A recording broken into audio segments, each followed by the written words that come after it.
Me ocurre con el tema de la quiebra es que las personas tienen que ceder todos sus bienes y ahí es donde uno a veces tiende a pensar que puede irse para atrás, que es un tema que creo que es importante también poder transparentar. Vamos contigo para que nos expliques el proceso. Sí, la verdad es que, como tú muy bien señalas, Amaro, las personas para poder someterse a este procedimiento, que es muy virtuoso, tiene muchas virtudes, pero para poder someterse a él, evidentemente tiene que hacer un sacrificio, un esfuerzo aún mayor, que ya sabemos viene acarreando el problema de las deudas, pero debe entregar su patrimonio, así lo señala la ley, tiene que entregar los bienes que le pertenecen. Y en ese sentido, la asesoría que un profesional le puede entregar es fundamental porque, como tú muy bien lo señalas, hay que ver si es que en la práctica conviene que la persona se declare en quiebra o bien pueda adoptar otro mecanismo. Por ejemplo, si una persona tiene una deuda, que lo vamos a graficar en sencillo, una deuda de 2 millones de pesos y tiene una casa que puede estar evaluada comercialmente en 60, 70 millones de pesos, claramente no es conveniente, ¿cierto? Porque voy a entregar un bien tan cuantioso. Entonces, en una buena asesoría, ahí a lo mejor podríamos llegar a la posibilidad de vender la propiedad, pagar la deuda, ¿cierto? Y quedarme con un saldo para volver a empezar, para poder eventualmente comprar una nueva propiedad o algo por el estilo. Pero de ahí la importancia de que se haga una buena asesoría. Pero ¿sabes qué, Amaro? Creo que es muy importante tal vez abordar el tema del sobreendeudamiento, de la insolvencia económica con el paso anterior a la quiebra, porque la quiebra evidentemente es una herramienta cuando ya estamos sumidos en el problema, ¿cierto? Extrema. En el problema extremo, claramente. Y acá tenemos un gráfico justamente que nos refleja cuál es el ciclo del sobreendeudamiento, cómo caemos en el sobreendeudamiento. El primer paso que tenemos acá es la mala planificación. La planificación es esencial para nosotros poder afrontar cualquier tipo de gasto, ¿ya? Y para esto la verdad es que existen distintas fórmulas. Es fundamental que nosotros, previos a realizar cualquier gasto, tomemos el monto total de nuestro presupuesto mensual, que dicho sea de paso puede aportar una persona o varias personas en una familia, y distribuirlo de la mejor manera. Yo les decía, hay distintas fórmulas. Por ejemplo, voy a acompañarme acá de la pizarra para mostrarles más o menos cómo podría ser una manera razonable de poder distribuir el presupuesto. Insisto, esto es solamente un ejemplo. La idea es que ustedes lo usen como base para, en definitiva, acomodarlo según sus propias necesidades. Entonces, imaginémonos que tenemos un gráfico de torta que refleja el 100% de nuestros ingresos, ¿ya? Esto es el 100% de nuestros ingresos. Nosotros tenemos que distribuir a lo menos un cuarto de nuestro presupuesto, es decir, un 25%, a el pago de la vivienda, de la casa. Vamos a dibujar una casita acá, si es que me acompaña la imagen. Vamos a destinar a lo menos el 25% de nuestro presupuesto a la casa, es decir, 25% de nuestro presupuesto al pago del arriendo, 25% al pago del dividendo del crédito hipotecario. A lo mejor muchas personas adquirieron una propiedad bajo una imagen que es un poco desconocida, el leasing. Muchas personas compran casas por medio del leasing y tienen que pagar este arriendo periódico mensual. Entonces, un 25% en el ejemplo, destinarlo al pago de la vivienda. Felipe, disculpa que te interrumpa. Sí. Claro, es lo ideal, pero eso es prácticamente imposible con los precios que tenemos hoy día de las viviendas. O sea, si estábamos hablando de un sueldo mínimo de, no sé, 300 y tantos mil pesos, un sueldo promedio. Así es. Y tenemos, no sé, arriendos de 200.000 pesos, incluso de piezas. Es imposible llegar a lo que nos estás diciendo tú. Por cierto, y lo cedo completamente, la verdad es que es sumamente imposible, es muy difícil bajo las circunstancias, el escenario en el cual nos encontramos hoy en día. Por eso es importante señalar que esto es una referencia. Ya nos sirve tener una base para poder comenzar a planificar nuestros gastos en el futuro. De ahí en adelante, una vez que tenemos esta referencia, nosotros podemos ir acomodando en el camino, según nuestras necesidades y nuestros ingresos, de qué manera distribuir mejor el presupuesto mensual. Por eso, insisto, es una referencia. Sé que esto se aleja mucho de la realidad de la mayoría de los chilenos en nuestro país, pero partamos por esto, por tener una referencia clara de la planificación presupuestaria y de ahí en adelante ir acomodándolo según nuestras propias características. ¿Les parece? Entonces, yo les decía, un 25% para la casa, otro 25% para aquellos que tienen la necesidad, destinarlo al pago del crédito. Vamos a anotar acá, vamos a hacer una tarjetita de crédito, ¿cierto? Pagarlo al crédito, es decir, todas las tarjetas de crédito que nosotros utilicemos para el pago de distintos bienes que hayamos adquirido. Acá un consejo súper importante, si nos vamos a endeudar ya sea con la tarjeta de crédito, un crédito de consumo, hagámoslo siempre, ojalá, para adquirir bienes que sean duraderos en el tiempo. A lo mejor muchas personas en el contexto del teletrabajo, de los niños que tuvieron que empezar a estudiar desde las casas, tuvieron que a lo mejor hacer la inversión y comprar un computador para la casa. Bueno, ese es un bien de consumo que nos va a prestar una utilidad en el largo tiempo. Y ahí el crédito podría ser una buena herramienta, una buena alternativa, pero cuando el crédito no es una buena alternativa y lamentablemente, insisto, también es una realidad lamentable que tienen que afrontar las familias en nuestro país, es endeudarse para adquirir bienes y servicios básicos. Es utilizar la tarjeta de crédito para tener que comprar la mercadería de la semana, para pagar las cuentas de los servicios básicos que recién veíamos en los vecinos ahí, para pagar la luz, el gas. Y eso no es lo ideal, no es el panorama o el escenario ideal para utilizar el crédito. Así que insisto, si vamos a endeudarnos, hacerlo para adquirir bienes de consumo duraderos en el tiempo, ¿ya? No sé si tienen alguna consulta respecto al crédito. No, clarísimo. Súper. Siguiendo el ejemplo de la torta, no me acompaña mucho los dibujos, pero espero que se vaya entendiendo. Pero se entiende, se entiende. Está bien, sí, porque pensábamos que la casa en un principio, ¿verdad?, era el sombrero oriental, Era conocido como el culi. O sea, a la casa le podríamos haber hecho un monito ahí. Tal cual, sí, pero bueno, lo dejaremos pasar porque Pero para no confundir. conceptualmente representas muy bien las ideas. Ya, qué bueno. Bueno, después nos va quedando la mitad de la torta. Un 40% de la torta, esto es fundamental, lo deberíamos destinar al pago de todos los servicios básicos, es decir, 40% de nuestro presupuesto destinarlo al pago de la luz, del agua, de la mercadería que compramos a diario, en la semana, a lo mejor hacemos compras mensuales. Ocuparlo para un factor que muchas personas lo dejan de lado, no lo planifican y se nos gestan un problema a fin de mes, la diversión. Yo creo que a muchos nos hace sentido el cumpleaños de nuestros hijos, de repente hay quienes en el contexto ahora de la pandemia que se puede salir más, hacen after office con sus compañeros de oficina y no presupuestamos, no planificamos ese gasto que, insisto, es significativo, así que contemplémoslo dentro de este 40%, ¿ya? Y finalmente, si hemos seguido atentamente la torta, nos queda un 10% restante, ¿cierto? Y este 10% restante, yo les voy a hacer el dibujo a ver si es que ustedes adivinan qué es. Yo creo que no Está lo como van a el profesor adivinar. Rosa. No lo van a adivinar. Bueno, Confort. no, es un ahorro, por acá lo dijeron. Es una alcancía, ¿ya? Pero vamos a hacer... Un chanchito haga. Me comprometo a mejorar el dibujo, pero es una alcancía, ¿ya? La idea es que destinemos a lo menos el 10% de nuestro presupuesto a ahorrar. Si no se puede el 10, lo que sea, un 1, un 2, si podemos más, mucho mejor. Yo sé que lamentablemente muchas familias ni siquiera esto es una opción, lo sé. Pero generemos el hábito, si podemos de alguna otra manera ir juntando moneditas, ¿cierto? En una alcancía. ¿Y por qué es importante el ahorro, muchachos? Porque el ahorro a nosotros nos va a servir para afrontar alguna contingencia que no somos capaces de planificar en esta planificación previa. Quedarse sin trabajo, algo que han vivido por lo pronto más de 2 millones de personas durante el transcurso de esta pandemia. No sé, afrontar alguna enfermedad con justamente el contexto del COVID, ¿cierto? De la pandemia. Entonces, el ahorro juega un aspecto fundamental dentro de toda planificación. Incluso, si no tenemos ninguna contingencia que afrontar, como el desempleo, como una enfermedad, el ahorro nos puede servir para concretar proyectos. ¿Cuántas personas no usaron, por ejemplo, su 10% de ahorro previsional para arreglar la casa, por ejemplo? Para a lo mejor hacer arreglos en el techo, ¿cierto? Arreglos en el piso, de gafitería, bien digo, que eran necesarios y los traían, ¿cierto? Ahí como un pendiente para el mejor de su casa. Entonces, insisto, el ahorro juega un rol fundamental en todo esto. Raya para la suma, esto es la planificación del presupuesto, insisto, esto es el ideal.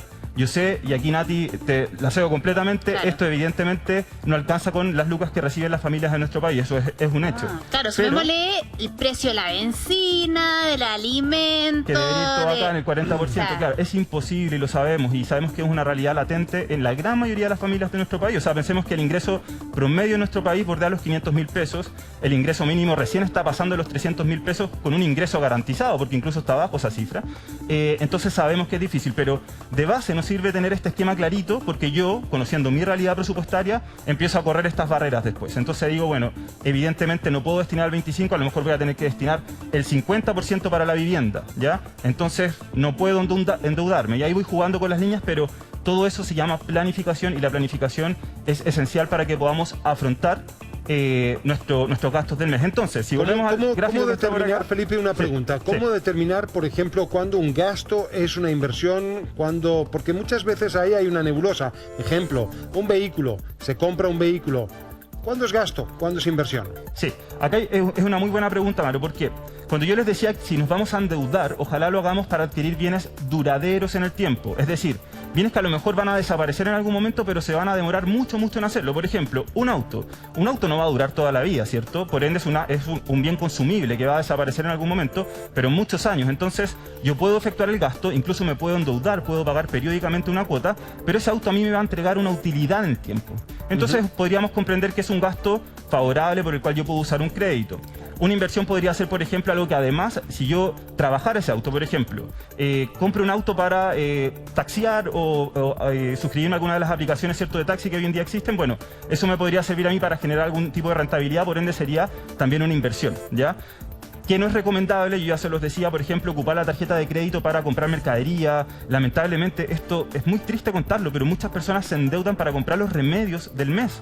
Y cuando hablamos de endeudamiento, hablamos de que la misma compañía farmacéutica le entrega una tarjeta de crédito para que la persona vaya y en la caja pague un remedio en 3 cuotas. Y eso es inaceptable. Eso no es recomendable. Ya el tema moral, ético podrá ser un tema aparte, pero la verdad es que no es recomendable, y el mejor consejo que le entregamos a las personas que ojalá, si no tiene esa necesidad, no incurramos en ese gasto de endeudamiento. No es recomendable, pero es la esencia en gran parte de cómo está construida nuestra economía, particularmente en Chile, donde estamos hablando de una espiral de deuda que aqueja a cada persona, que es la mayor en toda la región, 7 de cada 10 pesos. Sí, bueno, y las cifras hablan por sí solas. Hoy en día son 4.100.000 personas quienes están morosas. Es decir, no estamos hablando de que existen 4.100.000 personas con deudas. Las personas con deudas son muchas más.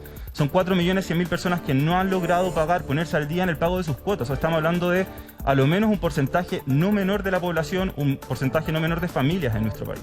Ahora entiendo por qué dibujas la alcancía como si fuera un papel y un rollo de confort. Bueno, porque si no tienes capacidad de ahorro, atente a las consecuencias, y entonces, ¿verdad? Estás subliminalmente diciéndonos que estamos... Perfecto. Por decirlo de alguna otra manera más decorosa. ¿Cierto? Está clarísimo. Claro. Bueno, yo les decía entonces, volviendo al ejemplo acá, la planificación, una mala planificación nos va a llevar a entrar en este circuito del sobreendeudamiento. Entonces, ojalá hacer una buena planificación para que no entremos al segundo paso, que es dejar de pagar las deudas, ¿cierto? Si yo tengo una mala planificación, no puedo cumplir con el pago periódico al cual me he comprometido, con el banco, con la empresa del retail que me prestó la tarjeta de crédito, y entro en morosidad. Estos 4.100.000 personas que yo les decía ya están en este paso. A lo mejor no necesariamente porque no planificaron, a lo mejor planificaron, pero como Natalia decía recién, las lucas no alcanzan, ¿cierto? Y por más que yo planifique, evidentemente, la mora, el no pagar oportunamente la deuda, eso me va a provocar caer en este segundo paso. Claro, y súmale, Felipe, los intereses también que vienen asociados a las deudas, que no es menor. Lo que quería preguntarte al respecto de eso es, ¿cuánto margen tiene la compañía, por ejemplo, a la que le debo, de andar llamando a cada rato? Porque, claro, caemos en una deuda, pero por otro lado, el daño psicológico, muchas veces angustiante, también es un problema más. Te pido, por favor, que nos aguantes un ratito. Vamos a responder esta y todas las preguntas que tenga la gente a la vuelta de esta pausa comercial. Súper. Muy bien, vamos a ir pronto con ese tema, pero antes dejamos una pregunta planteada. Estamos hablando de las quiebras, de las deudas que afectan a tantos chilenos en nuestro país. Y estamos con Felipe tratando de alguna manera hacer malabares para no llegar a fin de mes acogotados. Felipe, te dejaba plantear una pregunta. ¿Qué pasa con estas llamadas insistentes de cobranza? Sabemos que ya es una carga tener deudas, por supuesto, pero lo es más aún cuando te llaman a cada rato insistentemente, de repente a horarios que no son los convenientes. ¿Cuánto margen tiene la compañía a la que yo le puedo deber, o la empresa a la que le puedo deber, para de alguna manera hostigar y obligar a que la gente pague? Sí, la verdad, Nati, es que las llamadas de cobranza le suman otros 3 más a la persona que ya está afrontando problemas de sobreendeudamiento, y de hecho es el tercer paso, justamente. Las llamadas de cobranza, si yo incurro en morosidad, es lo que viene enseguida. Y tú me hacías la pregunta, claro, las empresas de cobranza, la ley les hace un rayado de cancha. Ellos no pueden llegar y llamar cuantas veces quieran. De hecho, se hizo hace un par de semanas atrás, me atrevería a decir un poquito más de un mes, una modificación a la ley de protección al consumidor que les rayó ahora la cancha con un plumón bien grueso a las empresas de cobranza, que les dice, ustedes solamente se pueden mover en este margen. ¿Cuál es ese margen? Durante todo el tiempo que dure el estado de catástrofe y hasta 90 días después de terminado que recuerden, el estado de catástrofe por lo pronto dura hasta fines de septiembre, las empresas de cobranza solamente, ojo con esto, pueden llamarnos 2 veces al mes por teléfono o incluso visitarnos, porque la visita presencial también es una práctica que hoy en día utilizan las empresas de cobranza. Así que ojo con eso, si nos están llamando 3, 4, 5, 6 veces en un día, eso es completamente infraccionario, es una infracción a la ley de protección al consumidor, y nosotros como consumidores lo que podemos hacer es presentar un reclamo formal ante el Servicio Nacional del Consumidor, al CERNAC. Con nuestra clave única ingresamos a www.cernac.cl e ingresamos el reclamo formal por estos llamados de cobranza. Acá justamente tenemos la imagen con este rayado de cancha que yo les comentaba. 2 llamados o visitas al mes durante el tiempo que esté el estado de catástrofe. 2 mensajes a la semana, es decir, mensajes de texto, correos electrónicos, no nos pueden mandar más de 2 a la semana. Y ojo, tienen que estar separados por 48 horas, 2 días. Si me mandan 2 seguidos, eso también es una infracción a la ley de protección al consumidor. Ojo con esto también, solamente me pueden llamar días hábiles. A ojos de la ley, días hábiles es de lunes a sábado, o sea, excepcionalmente, de ninguna manera me podrían llamar los domingos, solo de lunes a sábado, ni tampoco los días feriados que caben, ¿cierto? Caen justamente durante el transcurso de la semana y en horarios hábiles. ¿Cuáles son los horarios hábiles? El que va entre las 8 de la mañana a las 20 horas, ¿ya? Podríamos decir que es excesivo claramente, porque que te llamen un sábado a las 8 de la noche es excesivo. Hay un llamado a los legisladores que frecuentan harto este programa para que ojalá puedan hacer una modificación a esto. Ojo con esto, no pueden entregar información del deudor a una persona distinta que no sea el deudor. Es decir, si el cobrador me llama a la casa y me está buscando a mí, Felipe Besnier, y contesta a otra tercera persona, el cobrador no le puede entregar información de la deuda a esa tercera persona, aunque sea un familiar. Muchas veces llaman a los lugares de trabajo, a Amaro, Nati, llaman y contestan a los compañeros, contesta al jefe y les informan de la deuda. Eso es completamente vulneratorio, vulnera todos nuestros derechos, así que ojo con esto. Y ojo con esto también, una vez que ya nos demandó la empresa la cual nos prestó el dinero, ¿cierto?, en un juicio de cobranza, desde ese momento se deben detener todos los llamados de cobranza, algo que en la práctica sabemos, lo hemos constatado, no ocurre. Las empresas de cobranza nos demandan, nos pueden llegar a embargar bienes y por detrás nos siguen llamando para poder recaudar algo de dinero. Así que ojo con este rayado de cancha que yo les comentaba, porque lo tenemos que hacer valer frente a la vulneración que muchas veces se comete en contra de los consumidores.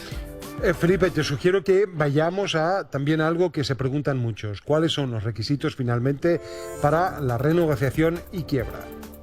Súper. La verdad es que acá también teníamos una gráfica. Expliquemos, lo comentábamos la semana pasada cuando hablamos sobre las 3R, hablábamos sobre la renegociación, que era una de estas 3R. Así es. La renegociación es el paso previo justamente para no caer o no solicitar la quiebra voluntaria, ¿ya? Lo que busca la renegociación, en primer lugar, es un trámite administrativo. Nosotros lo realizamos ante la Superintendencia de Insolvencia. Acá no está ningún acreedor, ninguna empresa del retail, ningún banco involucrado. Esto es algo que nosotros voluntariamente hacemos. Vamos a la Superintendencia de Insolvencia y Reprendimiento y junto con ellos, si es que cumplimos los requisitos, que ya se los voy a mencionar, vamos a generar un nuevo acuerdo de pago, un mejor acuerdo de pago, mejor que la repactación, porque si se acuerdan yo les decía, la repactación genera peores condiciones de pago.